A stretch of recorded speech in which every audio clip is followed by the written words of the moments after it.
Ces hommes sont des nageurs de combat. Ils appartiennent à la 6e compagnie du groupement de fusiliers marins Commando.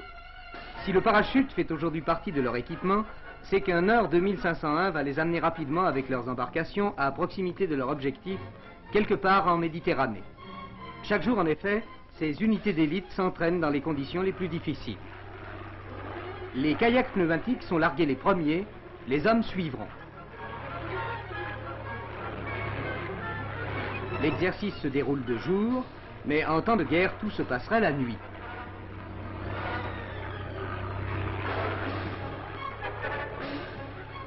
Dès l'amérissage, les hommes se débarrassent rapidement de leurs parachutes et rejoignent leurs embarcations insubmersibles. Ces kayaks leur permettront de gagner le premier relais, une anse proche de l'objectif.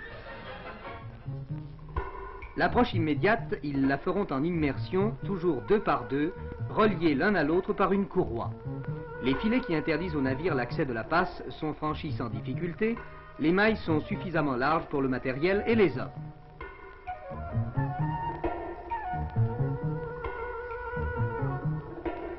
Mission du commando, détruire les hérissons métalliques disposés devant la plage pour éventrer les navires de débarquement.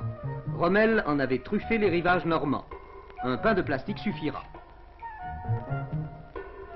Quand l'objectif est lointain et difficile d'approche, les nageurs de combat utilisent le scooter sous-marin à propulsion électrique.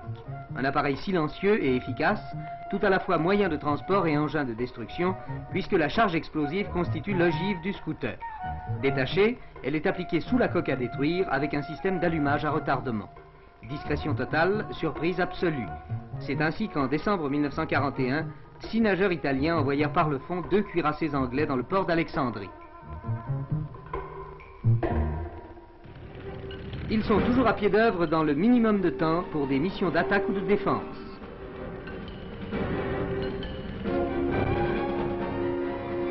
Le déminage entre dans leurs attributions.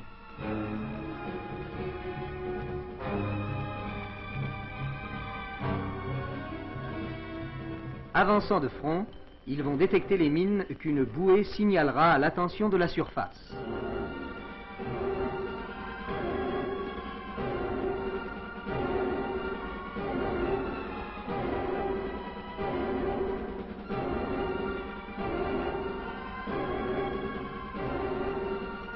Le détonateur enlevé, l'engin sera réduit à l'état de ferraille inoffensive.